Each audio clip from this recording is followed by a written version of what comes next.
Bonsoir à tous, bienvenue dans votre émission La Réunion Léla. Je rappelle que nous sommes donc dans les municipales, que nous sommes en train d'une part d'accueillir, de recevoir les candidats qui se présentent, en même temps de voir à côté les partenaires qui ont des choses à dire, qui ont aussi des choses à dire sur d'autres sujets. On va aborder quelque chose qui soulève, qui retient la population en haleine depuis maintenant 2 ou 3 mois. C'est les retraites. On parlera des municipales. C'est dans ces politiques.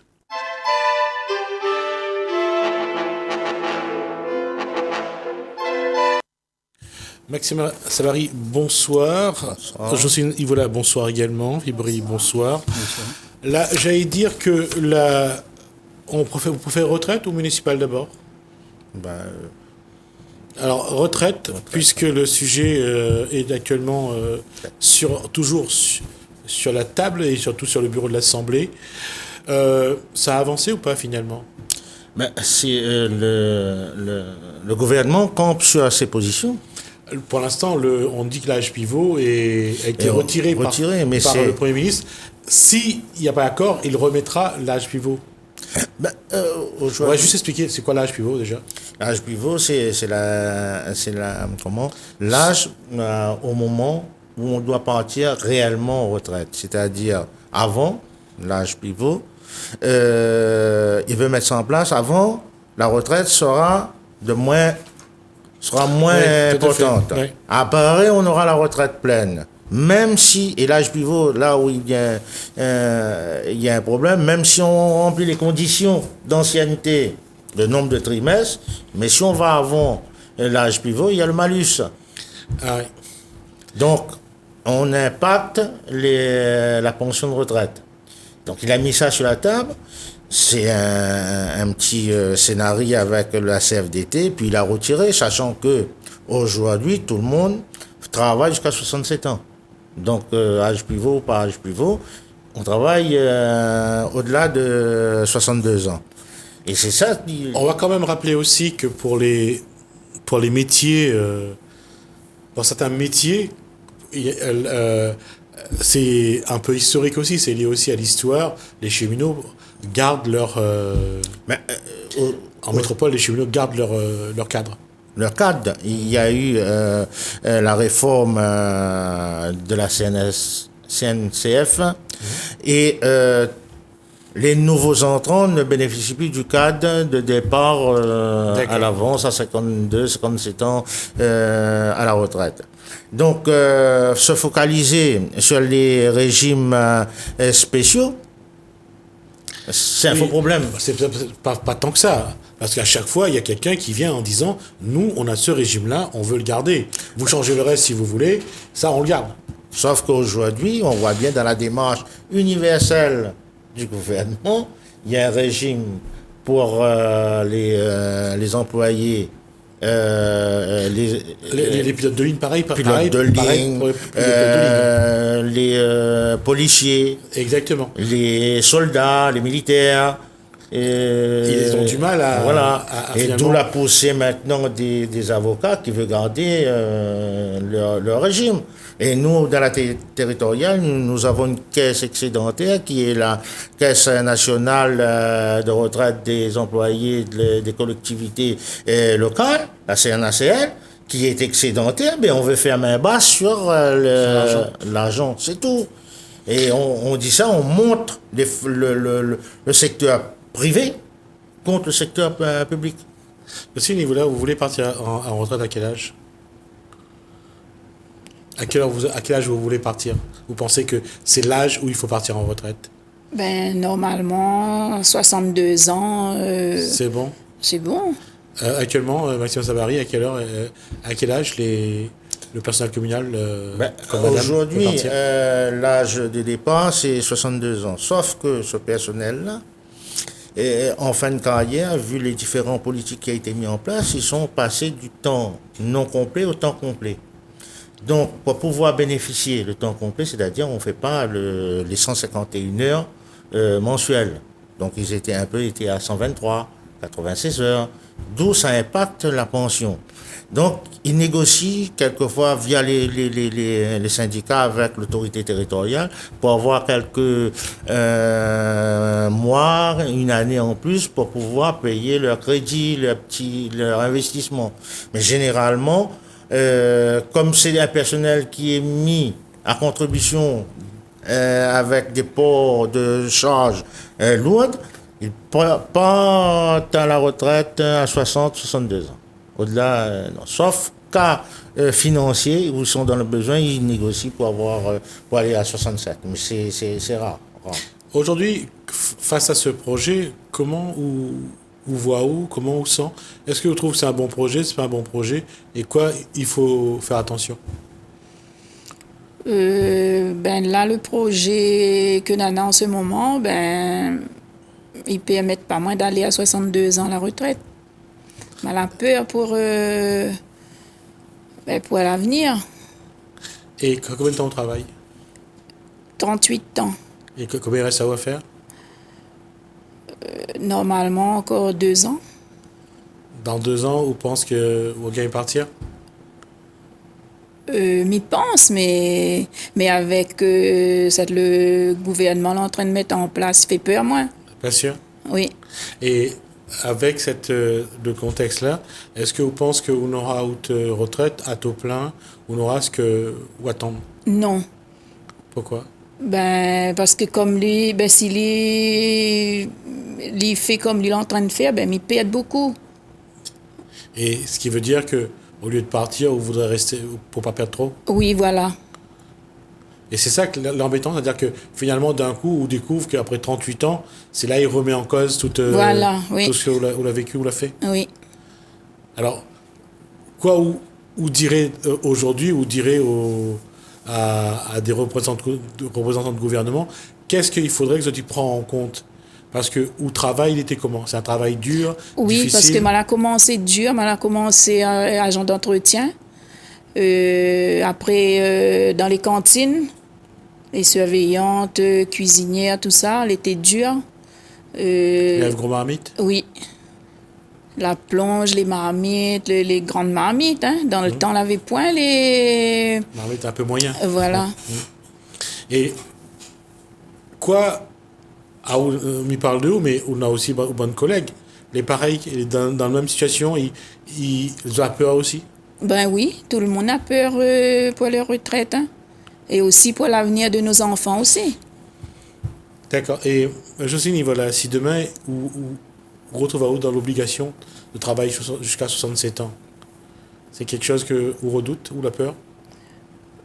Ben, S'il faut le faire, vous va faire. Ben, s'il faut faire, ben, nous va essayer de faire, même avec une canne, nous va venir.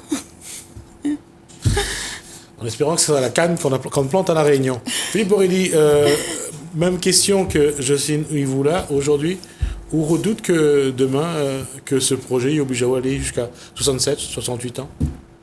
Ben oui, pour tout le service que mon travail et tout l'effort que m'a donné. Et maintenant, le gouvernement met des choses en place que il contribue à nos retraites. Et il fait payer à nous ce qu'il est en train de faire. Et les personnes communales que vous entendez, que vous rencontrez, tu dis quoi, Ben, tu veux que le gouvernement il retire ce projet qu'il est en train de mettre en place à voter au Sénat. Et par rapport à tout ce que l'a pu dire jusqu'à maintenant, et par rapport à d'autres secteurs d'activité, c'est-à-dire employés communal, est-ce que vous trouvez que l'État, il méconnaît, il ne connaît pas trop notre travail, il ne prend pas en compte vraiment ce que les autres vivent? Est-ce que c'est un sentiment que vous entend? Mais ça, c'est un sentiment d'injustice. Parce que le travail qui est donné et les personnes qui arrivent les mises en place, ils ne reconnaissent pas le travail des travailleurs de fonction publique. Alors, à votre avis, et la question est épisode 3, quoi il faudrait faire pour que les gens ils connaissent que le travail que tu fais n'est pas facile? Le travail que tu fais, c'est même un travail parfois très difficile.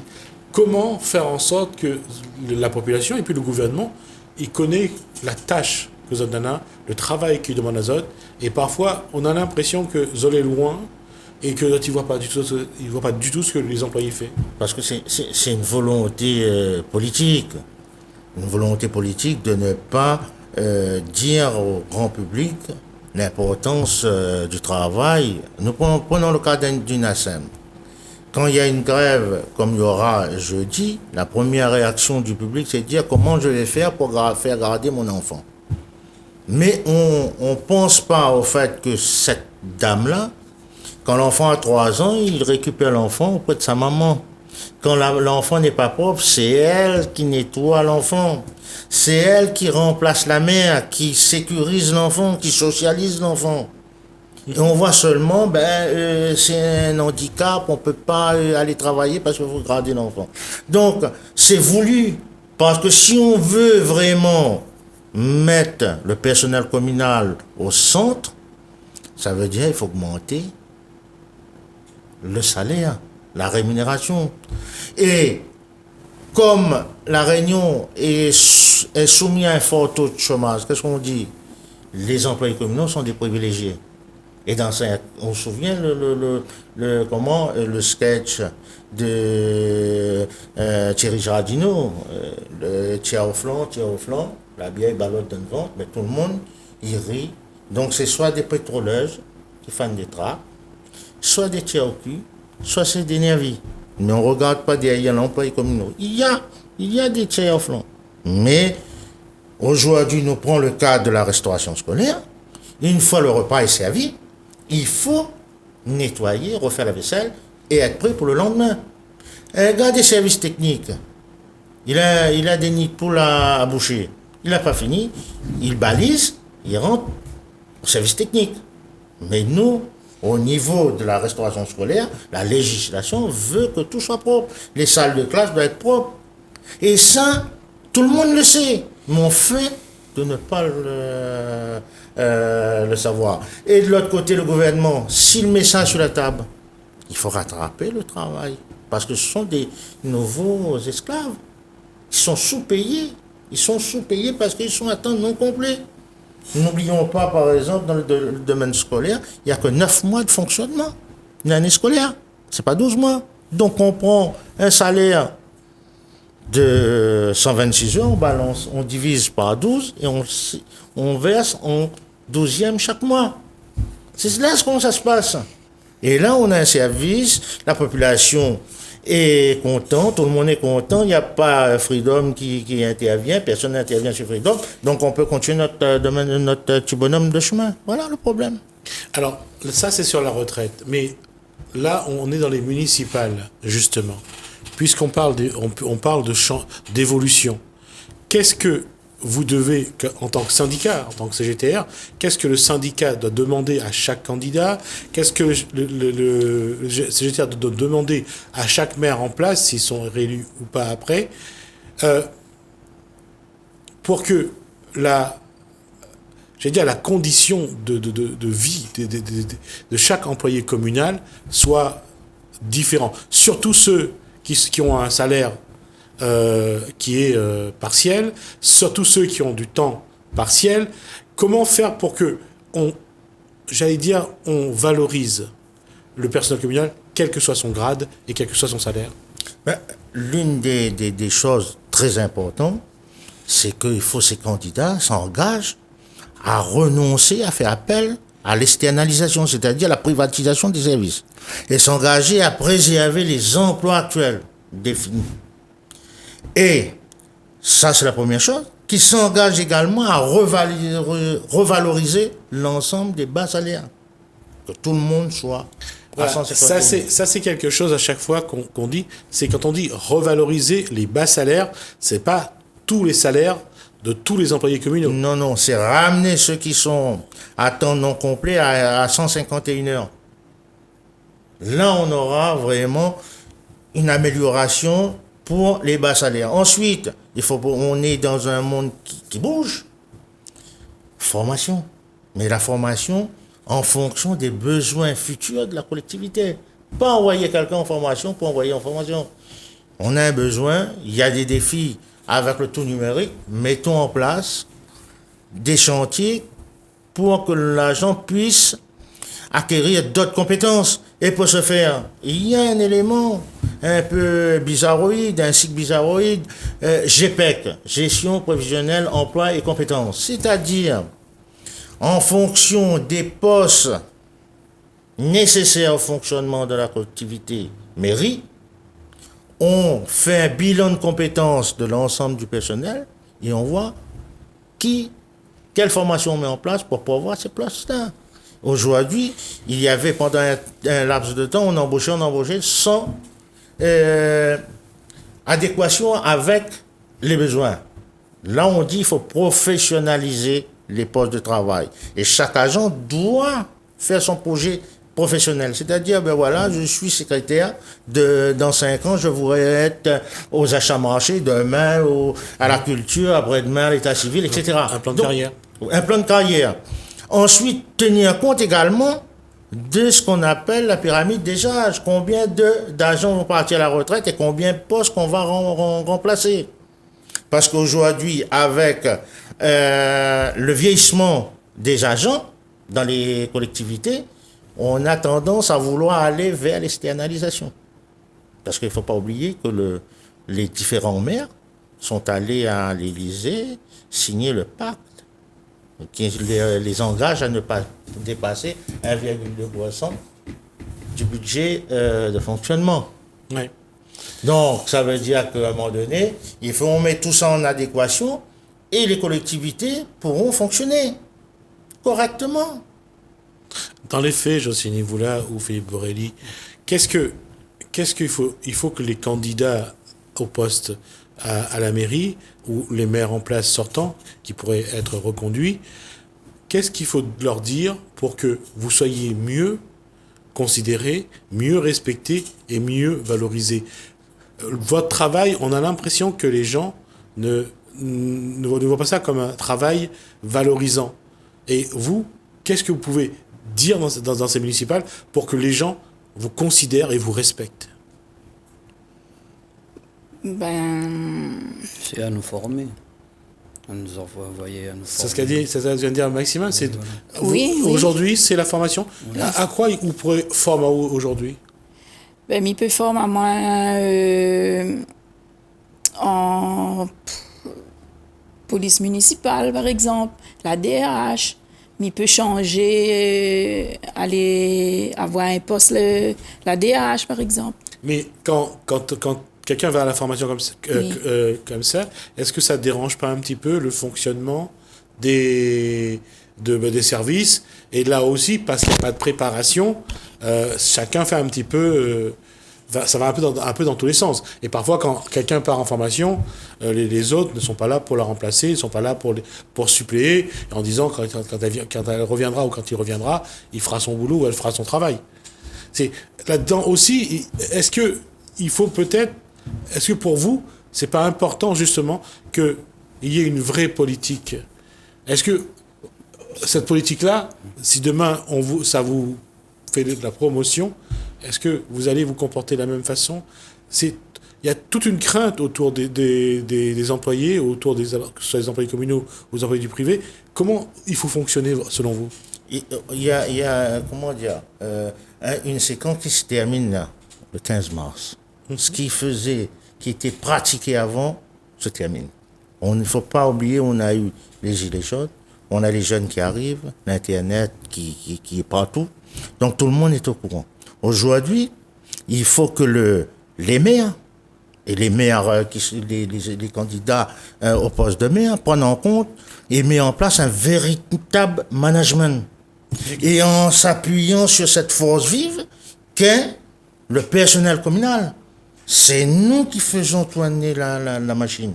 C'est ce personnel-là qui sont les premiers sollicités lors d'un passage d'un cyclone. Et ça, on ne reconnaît pas. Et il faut valoriser l'agent. Valoriser, en disant, ils sont des agents incontournables dans la vie de tous les jours. Il intervient au niveau des élèves. Ils interviennent en cas de cataclysme. Ils interviennent auprès des vieilles personnes. Portage de repas à domicile, aide à domicile. toute la vie des citoyens depuis la naissance parce que la naissance, c'est l'état civil qui le fait. Le mariage, c'est l'état civil, c'est des agents communaux qui le fait. La mort, c'est les agents communaux, c'est les fossoyeurs. Donc, ils sont partie prenante de la vie de chaque individu dans la collectivité. Et ça, il faut que on le met au centre du débat. Et là, on le voit pas. On nous parle d'un tel a volé, un tel a fait ceci. Mais où est la force vive? Oui. J'ai pris mon congé, mais on m'a dit quand on avait besoin de moi dans tel service. Et il y avait, oui, l'année passée, j'ai remplacé un responsable d'un site. Mais je ne suis pas formé à être responsable de site. Vous comprenez? Vous dites comment prend l'initiative de commander d'autres agents, de prendre la responsabilité du responsable du site. J'ai eu 3 agents sous mon ordre. Mais le problème, je me suis fondu dans la masse avec eux. Vous comprenez? Oui. Le problème est là. Je ne suis pas formé à prendre ce poste. Je suis capable d'apprendre ce poste, mais donnez-moi les moyens de me former. Ouais. Alors justement, je vous pose cette question, oui, il nous reste 2 minutes. Est-ce que entre vous, entre employés communaux, est-ce qu'il y a une solidarité? Est-ce que vous vous serrez les coudes? Est-ce que vous allez vous battre ensemble, justement? Là, c'est les municipales, pour que ça change un peu, pour que ça bouge un peu. Est-ce que vous avez le pouvoir de le faire? Oui, il faut parler avec nos collègues pour dire que il faut tout ensemble, on est dans cette bataille-là pour défendre nos retraites, pour défendre à l'avenir. Parce que là où l'employé oublie, c'est que l'employé est là pour 42 ans minimum, et le maire il est là pour un contrat CES 6 ans. Ouais. Donc, la balle est dans notre camp. Il faut qu'on fixe les lignes.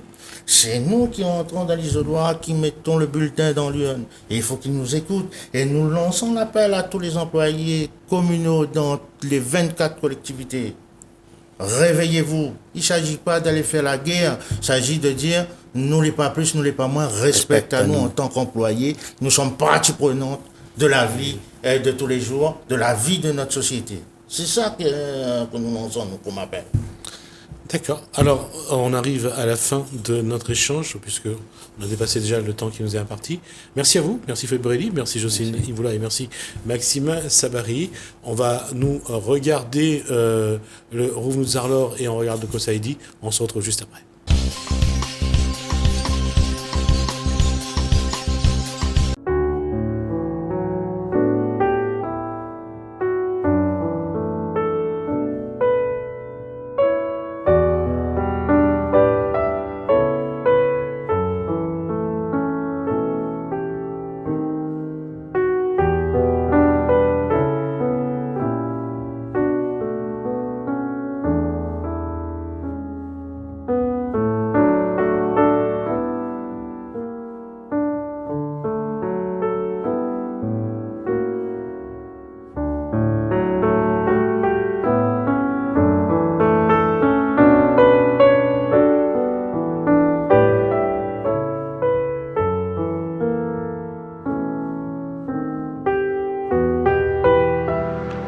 Je m'appelle Bruno.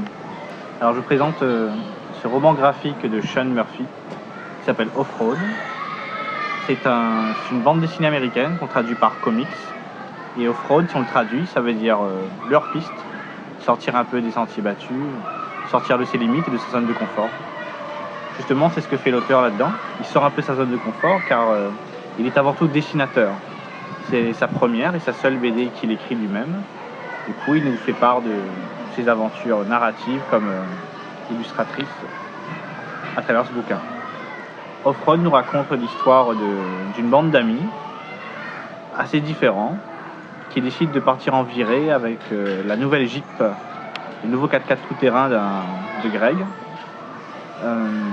Et l'idée, c'est qu'ils décident d'aller à une soirée, une fête, organisée pas par n'importe qui, mais par la petite amie de l'un d'entre eux, qui justement est la clé même de ce récit, car cette fille, justement, s'amuse un peu avec les sentiments de cette amie. et décide de le trahir, de le tromper, de se remettre ensemble, puis de le retromper à nouveau. Ce qui fait qu'on a des personnages vraiment très détruits à l'intérieur. Manque de peau, cette Jeep, qui est censée être dotée d'une plaque de protection en dessous, se retrouve coincée dans un marais, à cause de cette petite plaque, justement. Et les personnages, justement, se croyant seuls au monde, perdus, décident de se confronter à leurs démons, justement en appelant au secours leur pire cauchemar, c'est-à-dire leurs proches. C'est-à-dire pour le héros qui est Trent, qui est étudiant aux Beaux-Arts, c'est cette petite amie qui le maltraite depuis toujours.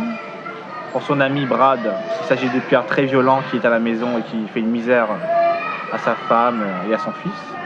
Et enfin, le pauvre Greg qui conduit cette Jeep se retrouve confronté à ses amis qui lui font vivre une aventure mais totalement impensable.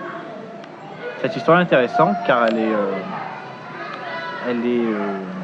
nous apprend beaucoup de choses, non seulement en termes de dessin, car on a ici un style très simpliste, on peut même dire un style stylisé, vous voyez, très moderne. C'est vraiment une touche graphique très unique. Mais également aussi nous apprend aussi sur la construction d'un personnage, comment construire un personnage de A à Z, et le détruire aussi, comment le terminer. Quel est le personnage auquel vous vous êtes le plus identifié ?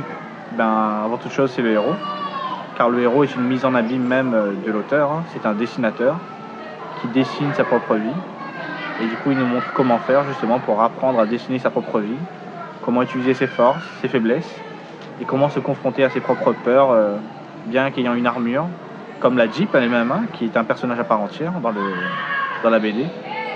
Du coup voilà, on apprend beaucoup de choses à travers ce personnage et on s'apprend sur soi-même à travers ce bouquin, je trouve. Parce que les personnages, ils font des choix en soi.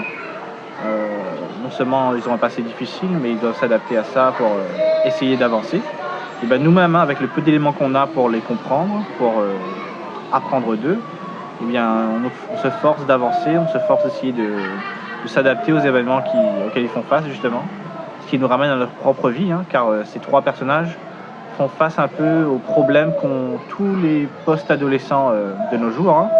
Il y a un qui a un problème sentimental, il y a un autre qui a un problème familial, l'autre qui a un problème d'identité en soi. Du coup, on apprend beaucoup de choses sur ses propres peurs et on apprend à les surmonter, justement. Qu'est-ce que vous diriez aux autres lecteurs pour les inciter à lire cet ouvrage ? Je leur incite vraiment à acheter cet ouvrage et à le lire, si possible, assez tôt, car c'est vraiment une bible graphique pour apprendre rapidement à dessiner et raconter des choses en dessin, et également pour apprendre à découvrir ce qu'est un personnage en soi et ce qu'on peut en faire justement avec ses propres histoires.